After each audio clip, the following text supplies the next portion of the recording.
নমস্কার। পুরনো বন্ধুদের আমার পাশে থাকবার জন্য জানাই অসংখ্য ধন্যবাদ, আর নতুন বন্ধুদের জানাই অনেক স্বাগত। প্রতিদিনের মতো আমি আজও একটি নতুন রেসিপি আপনাদের সাথে শেয়ার করব। আজ আমি বানাবো আলু, পনির আর মটরের একটি তরকারি।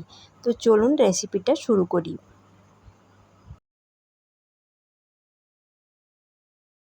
তরকারিটা বানানোর জন্য আমি প্রথমে এরকম বড় বড় করে আলু কেটে নিয়েছি, আর কিছুটা পনিরও আমি একইভাবে চৌকো চৌকো করে কেটে নিয়েছি।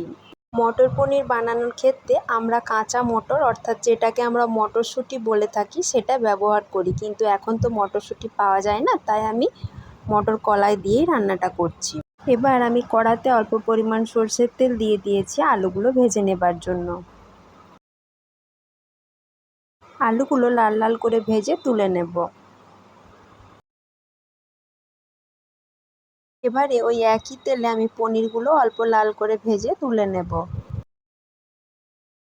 পনিরগুলো কিন্তু খুব বেশি ভাজবার প্রয়োজন নেই, তাহলে পনিরগুলো শক্ত হয়ে যেতে পারে।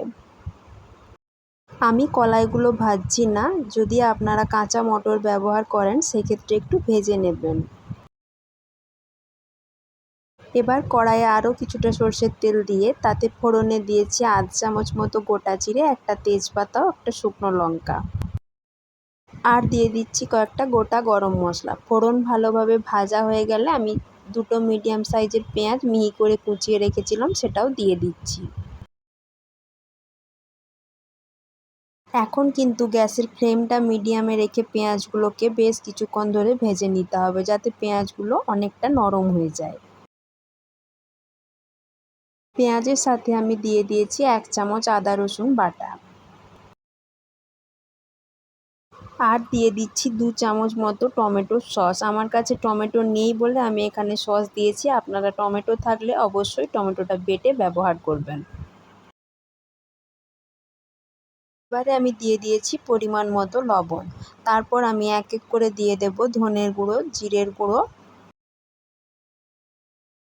হলুদের গুঁড়ো ও লঙ্কার গুঁড়ো। তার সাথে দিয়ে দেব অল্প পরিমাণে একটু জল।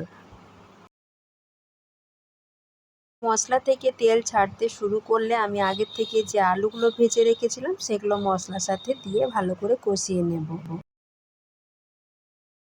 আমি যেহেতু এখানে মটর কলাই ব্যবহার করেছি, তাই প্রেসার কুকারে 2-3টে সিটি দিয়ে কলাইগুলো অল্প একটু সেদ্ধ করে নিয়েছি। আপনারা যদি কাঁচা মটর ব্যবহার করেন তাহলে ভেজে নিয়ে এখানে ব্যবহার করবেন। সব কিছু ভালোভাবে কষানো হয়ে গেলে আমি এখানে দিয়ে দিচ্ছি গরম জল। গ্রেভিটা ফুটতে শুরু করলে ঢাকা দিয়ে আলুটা বেশ কিছুক্ষণ সেদ্ধ করে নেব।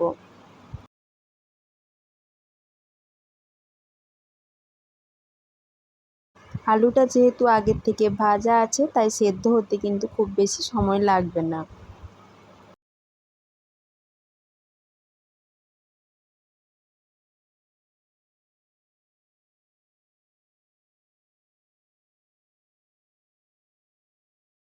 এবারে আমি আগের থেকে ভেজে রাখা পনিরগুলো দিয়ে গ্রেভিটা আরও বেশ কিছুক্ষণ ফুটতে দেব।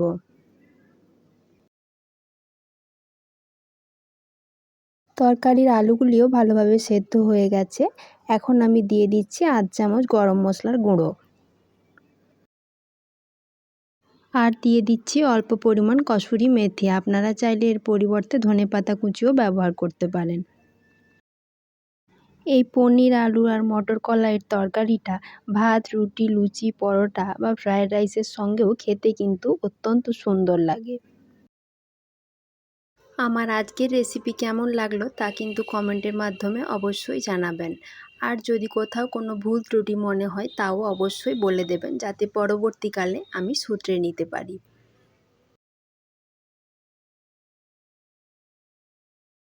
রেসিপিটি ভালো লাগলে একটা লাইক করবেন এবং সকলের মাঝে অনেক বেশি করে শেয়ার করবেন। আর প্রতিদিন এরকম নতুন নতুন রেসিপির আপডেট পেতে আমার চ্যানেলটি এক্ষুনি সাবস্ক্রাইব করে দেবার অনুরোধ রইল।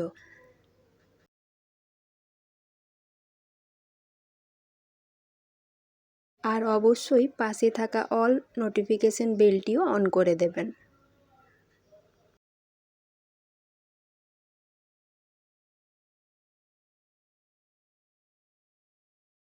সকলে ভালো থাকবেন, সুস্থ থাকবেন। আমার ভিডিওটি দেখবার জন্য আপনাদের সকলকে জানাই অসংখ্য ধন্যবাদ।